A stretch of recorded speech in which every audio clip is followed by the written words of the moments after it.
JPAL and IPA, translating research into action.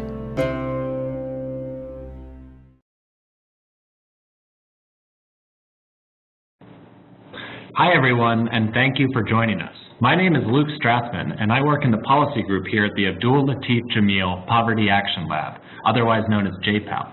I'd like to welcome you all to our next installment of JPAL's research webinar series, which features new and exciting evaluations of anti-poverty programs. Today's webinar features Annie Duflo and Jessica Kiessel, both of Innovations for Poverty Action, or IPA. Today they are going to discuss recent research from Ghana on the impact of the Teacher Community Assistant Initiative, or TCAI. Annie and Jessica will present for about 20 minutes, and then we'll be happy to take questions from the audience for another half hour or so. Thank you again for joining us today, and now I'm going to hand it over to Annie and Jessica. Thank you, Annie and Jessica. So affiliates of the JPAL network and Innovations for Poverty Action have conducted a number of studies with a number of partners to evaluate the impact of programs that try to address these issues. And some programs worked and some did not. So for example, many years ago, Michael Kramer and others evaluated the impact of distributing more of the same textbooks to schools. And this program didn't have much of an impact on learning levels, or rather it did, but only on the best performing students in the class. And when you think about it, it makes sense, because if a lot of kids can't even read alphabets or may not understand English, and textbooks may not help them much. And that points to the reason why there is a certain type of intervention that has tended to work really well. And these are interventions that aim to target instruction at the child level. So for example, interventions run by Pratham, a large education NGO in India. So their belief is that any child can learn the basic skills if instruction is targeted at their level. And one way that they do this is by recruiting community tutors who may only have completed secondary school or even less. And these community tutors are posted in public schools and teach the lowest performing students the basic skills, either during school hours, separately from the rest of the class, or sometimes in communities. And JPAL affiliates, Abhijit Banerjee, Esther Duflo, Linden, and others have evaluated several variations of these programs and shown very positive effects on learning levels. In Kenya, a study by Pascaline Dupas, Esther Duflo, and Michael Kramer showed that reducing class size by adding an extra teacher, a contract teacher, into the school was only effective for regular teachers when the class was divided based on initial ability levels. And so even though it's a different program here, the fundamental concept behind the program is the same. It's about targeting instruction at the child's level and allowing teachers or tutors to teach more homogeneous groups of students. So because this concept worked quite well in a number of contexts, and because the issues it addresses are quite similar across countries, we decided to take this idea to Ghana. Why Ghana? Because we have a large office there, and we had some existing relationships with the Ministry of Education. I was really excited to work on this personally because I worked with Pratham earlier. Jessica was the country director in Ghana at the time. So some colleagues and we went to the ministry and suggested that we would help them design a similar program adapted to the Ghanaian context, but based on these fundamental insights, and that will help them raise funds. So the goal here was not to test a new idea, but to transpose a demonstrated approach to a new context with a view to scale. So there are a number of goals that we needed to keep in mind, therefore. One was that it was really important to understand and communicate the key concept that made the initial program successful. And as I said here, it's the idea of targeting instruction at the child level by creating more homogeneous groups. It was also really important to understand the new context, what was different about it, what was similar. So in Ghana, we knew that the problem existed and that there was willingness to address it, but there were also lots of differences. For example, there is no large NGO like Pratham in Ghana. We heard that there is not really a volunteer culture. So we had to find new ways to recruit potential tutors. And it turns out that at the time there was a youth employment program that recruits young secondary school graduates and unemployed and gives them 2-year jobs. That was a potential mechanism. A third goal was to build political acceptance for the program. And for that, we realized it was really important to not only convince the ministry, but also all the actors who influenced the Ministry of Education. So the Teachers Union in particular, that was brought in as a partner in the program, and the bilateral donors as well. And then financial sustainability was obviously an important goal. That was another attractive aspect of the youth employment program, which was an existing mechanism. So on the photo, you can see a meeting between Ghanaian officials and the Pratham organization during an exposure trip.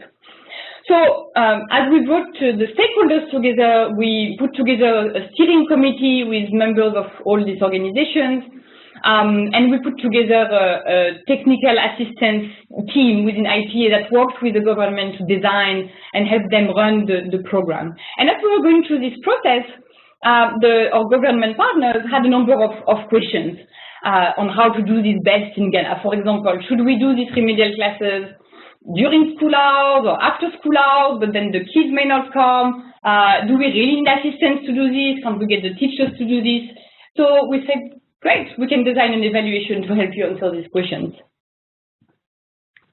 Great, and that led us to this design. And so, so keeping in mind, what Annie has just said, we're thinking about wanting to both think about how to apply this concept, but also to think about how it can be scaled up. So we designed a nationwide study with 500 schools in 42 districts that were representative of the country, and we worked with the ministry and GES, Ghana Education Services, to set up a study design that included 4 treatment arms and a control group. And so these treatment arms are designed both to retest the concept again, sort of to bolster or sort of to test whether it can be applied in the Ghanaian context, but also to sort of tease out some implementation questions and sort of questions that they believe that policymakers might have after the study. So obviously A is our control group, so they didn't receive any program from us, and B, that is the assistant-led remedial classes during school, and the C is assistant-led remedial classes after school. So B and C, both of schools selected into these treatment arms received teacher community assistants, TCAIs, who had been trained in both to test students and to sort them into their ability level, and then to also pull them out and really focus on activity-based learning and literacy and numeracy for the weakest students. So these are very basic skills. So clearly there's some important questions around, in schools where there's limited space, would during school intervention work?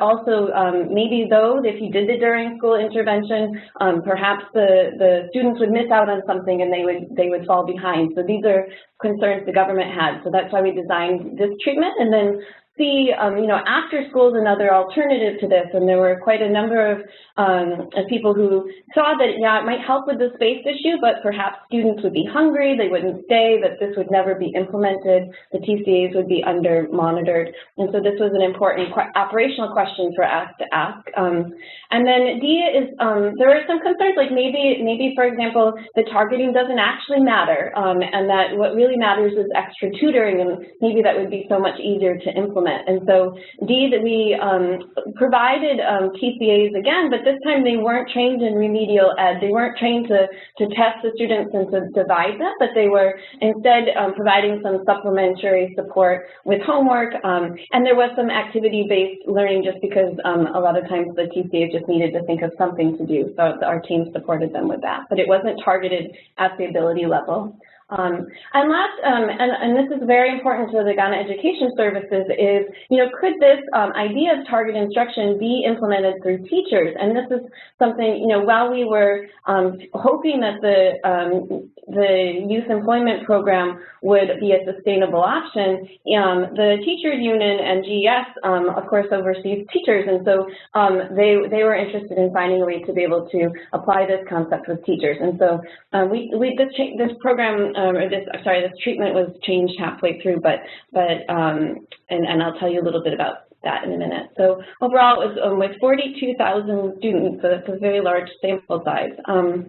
So this is another way to be able to show you sort of the key components of the program. So obviously, we're really been focused on talking about targeted instruction, but really teasing out what we're testing is what this table shows. So one thing to note, for example, is that the Remedial Ed After School program is testing the same thing as treatment 1, but it's also testing an additional hour. And in this case, the students aren't having a smaller class size during school. Hopefully this is helpful in having you understand the program a little bit more clearly. Okay, so this slide, which is animated, is just pointing out that we felt confident going into the study that this core concept of targeted instruction was effective. And so really, while we were retesting this concept through the study, we're really testing other questions around how it can be applied in a new program, a government program at scale in Ghana. And so often in IPA, we very simply can categorize our research studies into these different buckets. And so we're thinking about the study both as reaffirming sort of initial or earlier evidence that we had that this concept works, but also thinking about how it can be applied and what we might learn that be able to help scale it in an impactful way. So data collection was done by mobile-assisted interviewing, and we for our final outcome measures, we're focused on student learning levels, and we developed both oral and written tools that were in English, local language, and math. And this program was started just after a large USAID-funded local language program, and so it was very important for us to make sure that that was included as well. We did midline surveys as well in a rolling way, and schools were sort of surprised by our visits, and so that we were able to test or to measure both teacher and student attendance, time on task, and whether they're implementing the program, and also some quality measures as well. And during the baseline, we were looking at both initial learning levels of students in addition to other community surveys that included things like attendance of parents and school monitoring committees, as well as parent literacy.